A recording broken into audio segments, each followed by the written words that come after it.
সকল প্রিয় ছাত্রছাত্রীরা এডুইন্সের আরও একটি ভিডিওতে তোমাদের স্বাগতম।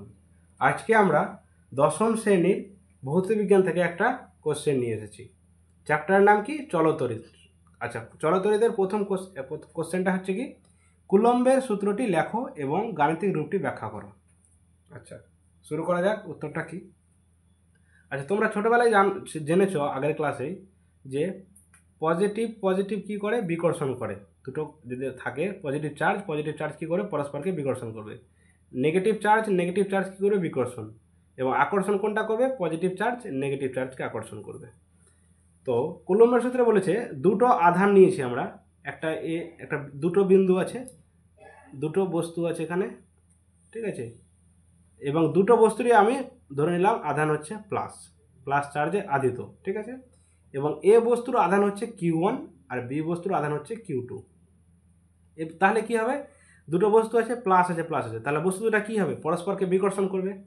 এবার বিকর্ষণ করে কি হবে? এই যে বস্তুটা আছে, এই বস্তুটা এর উপরে ঠিক বল ক্রিয়া করবে। ফলে কী হবে? বিকর্ষণ যেহেতু করছে, তাহলে বস্তুটা এইদিকে সরে যাবে এবং এই বস্তুটা এইদিকে সরবে। তাহলে এই বস্তুটা এই বি বস্তুর উপরে, এ বস্তুটা বি বস্তুর উপরে একটা বল প্রয়োগ করবে, যেটা বলটার নাম হচ্ছে কি, এটা যদি 2 হয় তাহলে এটা 2 1, অর্থাৎ বি বস্তুর উপরে কত বল প্রয়োগ করছে? এই দিকটায় বল প্রয়োগ করছে একটা এফ। ঠিক উল্টোভাবে বি বস্তুটাও এ বস্তু দিকে একটা উল্টো বল ক্রিয়া করবে। নিউটনের থার্ড ল অনুযায়ী বিপরীত এবং সমান প্রতিক্রিয়া আছে, তাহলে উল্টো দিকে একটা বল প্রয়োগ করছে, তাহলে এই বলটা হচ্ছে এ উল্টো দিকে, ঠিক আছে। এবার বলছে তাহলে এদের আধান কত হলো? এ বস্তুর আধান Q1, বি বস্তুর আধান হচ্ছে Q2, এবং এই বস্তু দুটার মধ্যে দূরত্ব কত হচ্ছে? আর ধরে নিলাম এদের দূরত্ব। আচ্ছা, তো কুলম্বের সূত্র অনুযায়ী বলছে দুটি স্থির বিন্দু আধান, অর্থাৎ বিন্দু আধান ধরলাম, এর একটা কেন্দ্র আছে এ কেন্দ্র, এরও একটা কেন্দ্র আছে, দুটি বিন্দু আধানের মধ্যে বা সমজাতীয় আধান, এখানে আমরা কি দিয়েছি? সমজাতীয় আধান নিয়ে কাজ করছি। বিন্দু আধানের মধ্যে পারস্পরিক আকর্ষণ বা বিকর্ষণ বল, আমি এখানে কি উদাহরণটা বিকর্ষণ বল দিয়ে দেখাচ্ছি। আকর্ষণ বল দিয়ে যদি ধরি, এখানে যদি পজিটিভ চার্জ হয় এই জায়গাটায়, আর এখানে যদি নেগেটিভ চার্জ হয়, তাহলে কী হবে? দুটো বস্তু নিজের কেন্দ্রের দিকে আসবে, এর দিকে আসবে, এর দিকে আসবে।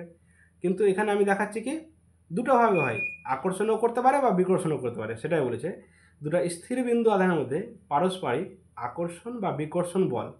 এই যে বিকর্ষণ হলে কী হয়? এই দিকটায় বল কাজ করছে, আর যদি আকর্ষণ হতে কী হলো? এই দিকটায় বল কাজ করতো, আর এই বস্তুর ক্ষেত্রেও এই দিকটায় বল কাজ করতো, ভেতরের দিকে।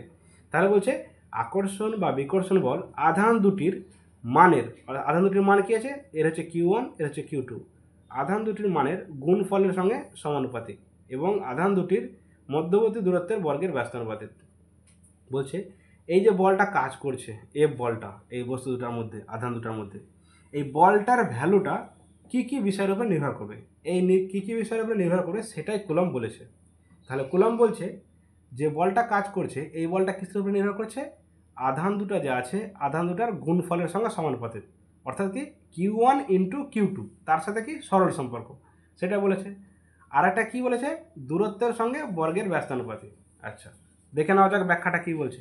মনে করি দুটি বিন্দু আধান Q1 ও Q2, এটা Q1 ছিল, এটা Q2 ছিল, ঠিক আছে, যথাক্রমে এ ও বি বিন্দুতে আছে। এই আধানটা এ বিন্দুতে আছে, এটা হচ্ছে বি বিন্দুতে আছে, ঠিক আছে। এবার আধান দুটির ব্যবধান আর এবং তাদের আধান দুটির মধ্যে দূরত্ব কত? আর, ঠিক আছে। এবং এদের মধ্যে বলটা কত হচ্ছে? এফ। যদি এফ বলটা কাজ করে দুটো বস্তুর মধ্যে, পারস্পরিক বলটা কি এফ যদি কাজ করে, তাহলে কুলম্বের সূত্র বলছে এফ সমানুপাতিক Q1 ইন্টু Q2, যেটা কি আধান দুটোর গুণফলের সাথে কি সমানুপাতিক, সরল সম্পর্ক। তাহলে কি হলো? এফ সমানুপাতিক Q1 ইন্টু Q2। আচ্ছা, এটা তো 1 নম্বর গেল, যখন আর স্থির থাকছে। আচ্ছা, 2 নম্বর কি বলছে?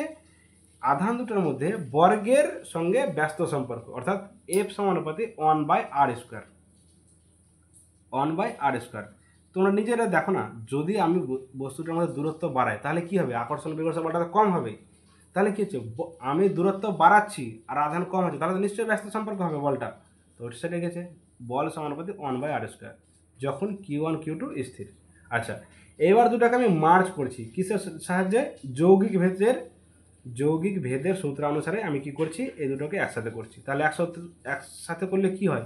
আমরা যদি ধরে নিই x সমানুপাতিক x², এ সমানুপাতি ওয়াই স্কোয়ার, এ সমানুপাতি 1/z² লিখি, তাহলে যৌগিক ভেদের নিয়ম অনুযায়ী কী জানি, এ সমানুপাতি x² y² by into 1/z², তাহলে এটা কী লিখতে পারি, x² y² by z²। Same একইভাবে কি হচ্ছে, F সমানুপাতি q1 into q2 by r²। আচ্ছা, এটা সমানুপাতি হলো। এবার সমানুপাতির চিহ্নটাকে তোলার জন্য কি করবো, একটা ধ্রুবক আনতে হবে। ধরে নিলাম আমরা এই ধ্রুবকটা হচ্ছে কি কে, তাহলে কি হলো, এফ সমান সমান কে into q1 into q2 by r², যেখানে কে একটা কি, এটা হচ্ছে ধ্রুবক। তো এটাই হচ্ছে আমাদের কুলম্বের সূত্রের কি গাণিতিক রূপ। এবার এটা হচ্ছে সিজিএস পদ্ধতিতে। এবার যদি কি বলছে, আধান দুটি যদি শূন্য স্থানে থাকে তাহলে সিজিএস পদ্ধতিতে কে এর ভ্যালুটা হয় 1, ঠিক আছে। কে এর ভ্যালু যদি 1 হয় তাহলে এফ সমান কী পাচ্ছি, এফ সমান কে যদি 1 রেখে দিই এখানে, তাহলে q1 into q2 by r², F সমান q1 into q2 by r²। তাহলে এটাই হচ্ছে কি কুলম্বের সূত্রের গাণিতিক রূপ। এটা লিখলেও হবে, এখান পর্যন্ত লিখলেও হবে। কুলম্বের সূত্রে যদি গাণিতিক রূপের ব্যাখ্যা চাই তাহলে এখান পর্যন্ত করলেই হবে।